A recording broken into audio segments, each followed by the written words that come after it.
Assalamualaikum warahmatullahi wabarakatuh. Senang berjumpa dengan seluruh penonton setia channel YouTube Irawan Harahap. Pada episode kali ini, kami akan membahas mengenai penyelesaian sengketa lingkungan di luar pengadilan. Namun sebelum video ini kami lanjutkan, silakan bagi yang belum subscribe untuk dapat subscribe. Kami yakin dengan subscribe yang Anda lakukan akan menambah semangat kami untuk terus menghasilkan video-video yang kami harap dapat menjadi sumber literasi hukum bagi masyarakat.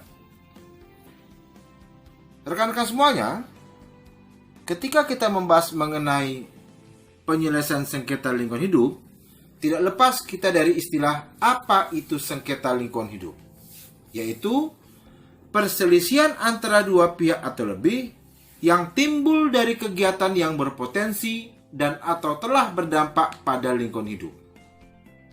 Dampak lingkungan hidup adalah pengaruh perubahan pada lingkungan hidup yang diakibatkan oleh suatu usaha dan atau kegiatan. Siapa yang bisa terlibat dalam sengketa lingkungan hidup? Yaitu adalah setiap orang yang merupakan orang perseorangan atau badan usaha, baik berbadan hukum maupun yang tidak berbadan hukum.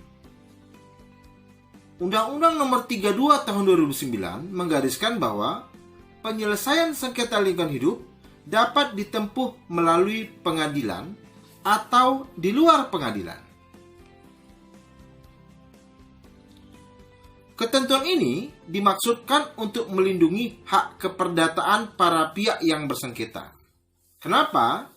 Karena gugatan melalui pengadilan hanya dapat ditempuh apabila upaya penyelesaian sengketa di luar pengadilan yang dipilih dinyatakan tidak berhasil oleh salah satu atau para pihak yang bersengketa.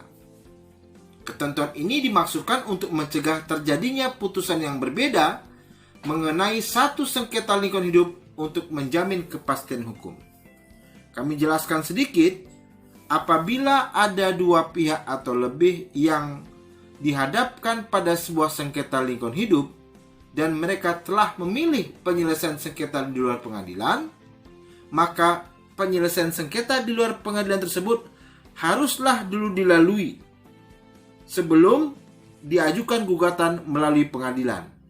Dan itu pun haruslah dinyatakan tidak berhasil oleh salah satu atau para pihak yang bersengketa, agar tidak terjadi putusan yang berbeda mengenai satu sengketa. Jadi jangan sampai nanti di luar pengadilan ada putusan atau kesepakatan, kemudian yang satunya kemudian mengajukan gugatan ke pengadilan, ternyata putusan itu berbeda. Itu akan menimbulkan ketidakpastian hukum bagi para pihak.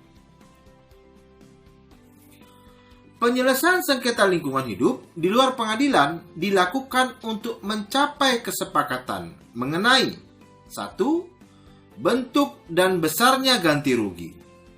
2. Tindakan pemulihan akibat pencemaran dan atau pengerusakan. 3. Tindakan tertentu untuk menjamin atau tidak akan terulangnya pencemaran dan atau pengerusakan. Dan atau tindakan untuk mencegah timbulnya dampak negatif terhadap lingkungan hidup.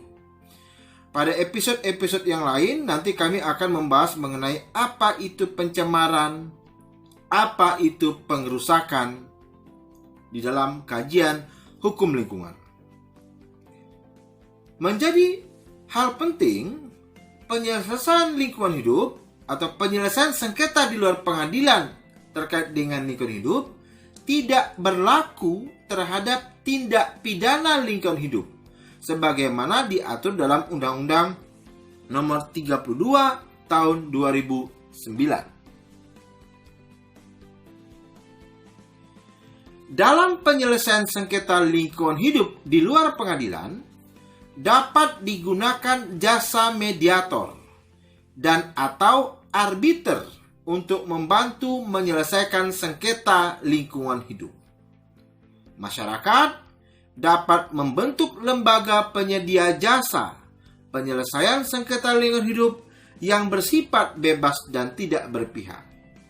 Pemerintah dan pemerintah daerah dapat memfasilitasi pembentukan lembaga penyedia jasa penyelesaian sengketa lingkungan hidup yang bersifat bebas dan tidak memihak. Jadi, prinsipnya penyelesaian sengketa lingkungan hidup di luar pengadilan dapat menggunakan jasa mediator dan atau arbiter, dan masyarakat dapat membentuk lembaga penyedia jasa yang bersifat bebas dan tidak berpihak. Demikian yang bisa kami sampaikan pada episode kali ini.